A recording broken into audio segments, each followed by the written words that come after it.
Craig, what happens when you don't have time to go out in front of home plate and catch the ball? What happens if it's a bang-bang play? All right, and in that situation, well, there's two types of plays you can get ready for receiving a ball with a collision play at the plate. And the one is, like Larry said, the first one is a bang-bang play.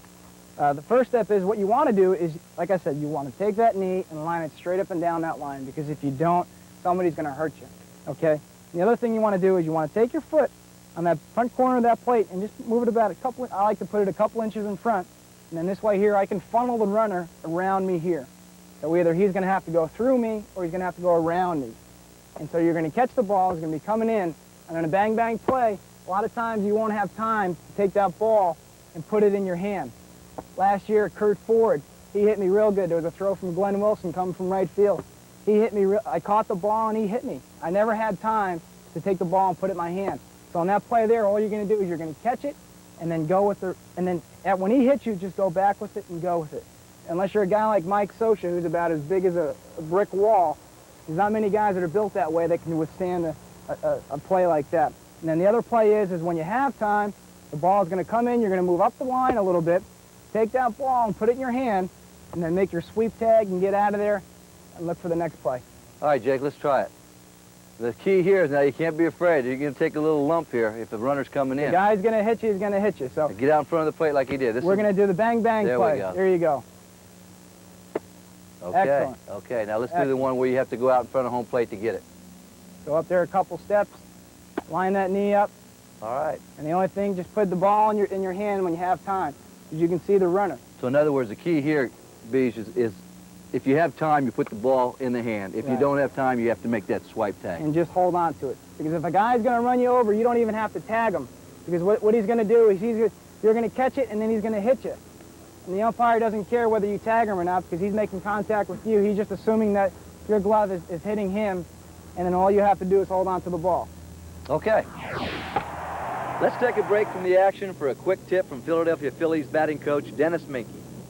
One of the biggest things that I see young kids do is that they have a tendency to overstride when they're getting ready to hit the ball. The normal stride that a young hitter should take is 6 to 8 inches. In other words, this should be your stride. A lot of young hitters do this. And when they do that, their head has a tendency to drop below the ball. 6 to 8 inch stride is this. See what my head does? It stays on the same level. If I overstride, my head drops down. That's a very big mistake for young hitters to make. Now, in making your approach to hitting, you want to be able to go and hit against your front foot this way. When you do that, your hands are staying in a good hitting position. If you land on top of your front foot, you do this and your hands come with you. You want to be able to hit against your front foot. The hands stay in a good hitting position. Not only does the catcher have to be durable, he's got to be very agile. And this play we're going to talk about, Craig, is the bunt play. And you're extremely agile here, and maybe you can show some of our youngsters the technique. Okay. Well, on a bunt play, the first thing you have to recognize is the runner. Okay, if you got a pitcher coming up in a bunting situation, know who your pitcher is. If it's a Doug Drabeck who runs real well, you have to feel the ball like it would be like a Vince Coleman. But if you have a guy like a Mike Scott who bunts the ball, and that's the only thing he's concerned about, he doesn't run real fast, and you've got a little more time to get the ball off the first base. Okay, but on a play that's just on a normal bunt play, the ball's going to be on a stationary ball out in front. You're going to come out, and you want to take your shoulders on a ball that's out in front there and line them up. Get behind the ball, scoop it into the glove. Okay, you don't want to have the glove up too high, because what will happen is you'll have that happen to you. So just scoop it in there, and then come up, and then make your throw. And on the ball that's up the third base line, what you want to do is you want to reverse pivot. The ball's out there, you want to come up, circle the ball, take a step, and then throw. I'll demonstrate these two for you. Okay. First, we'll start off with the one on the first base line. There it is, there's a bunt, come out and field it, and then throw. Now on the one up the third base line, we're just going to do that reverse pivot and then throw. So there it is, I got it, 1-1-1, and then throw. Very good. You guys got any questions? Yeah. Do you keep your helmet on or off when you do? What I do with my mask, I take my mask off. You can either keep it on or take it off. After that ball is out there in the playing field, I like to take it off and see what's going on and get rid of that mask.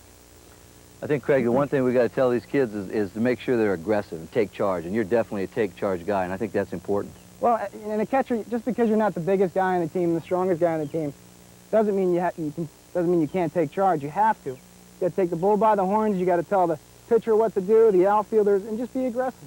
Okay, very good.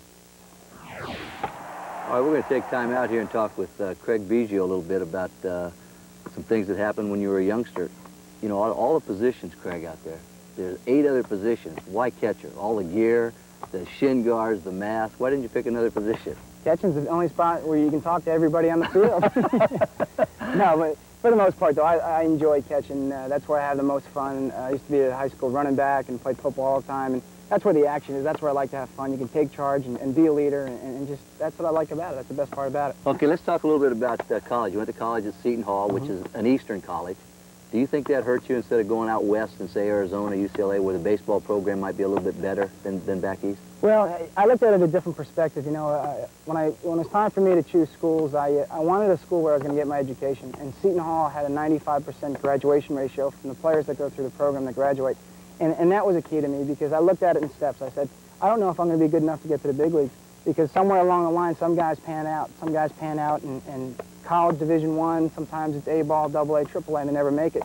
So I took it in steps. I said, I'll go to college first and then take it from there and see what happens. And I think Seton Hall is the best thing that ever happened to me. Well, everything turned out real good. Yeah, it has so far. If you had to give our youngsters any advice, what kind of advice would you give them? Well, the main thing that I would tell them would be to stay in school and take advantage of their education because your education is so vitally important these days because you know yourself, the amount of players that get to the big leagues is very few.